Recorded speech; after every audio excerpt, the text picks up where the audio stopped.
Remember, as a family walking with Jesus, we got to watch out for religious captivity.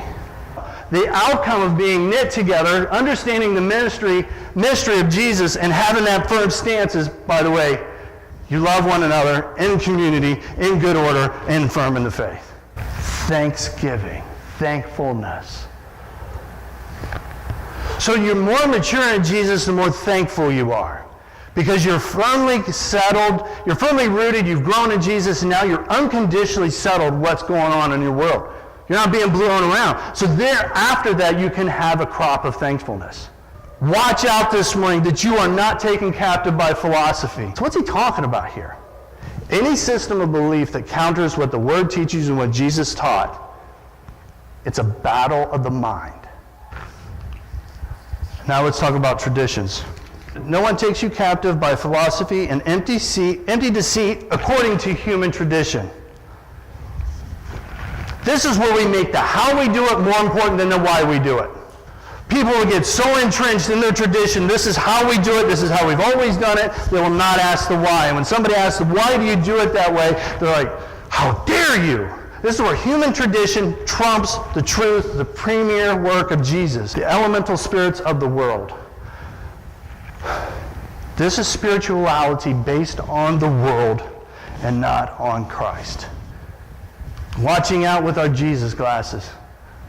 Jesus currently, right now, rules everything. The fullness of deity lives in him right now. But a lot of people know this legal documented debt.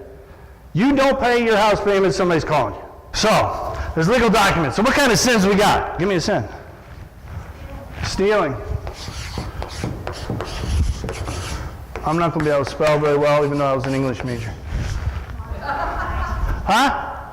Lying? I know Frank's. Frank's going to say cutting the corners on the trail. Murder.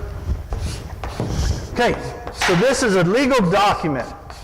And they write this out. And they said, this is your debt. Instead of a house debt, instead of a car debt, you've got sin debt. I like this one. He removed it. The word there means to wipe away.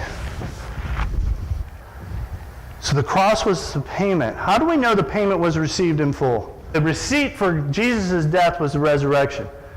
When God said, that's payment in full, Jesus came from the grave. That's his receipt of payment.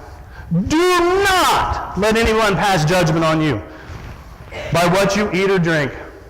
What you eat or drink is not essential to your belief or identity in Jesus. Do not let people condemn you. He's yelling here again. My spirituality, my righteousness is increased because of what I do or don't do. We just sang that song. Where does all of our righteousness come from? Jesus.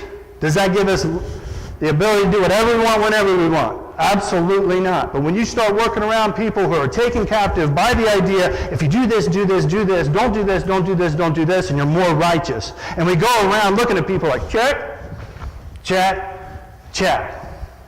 Drives me nuts. It's easy to follow rules.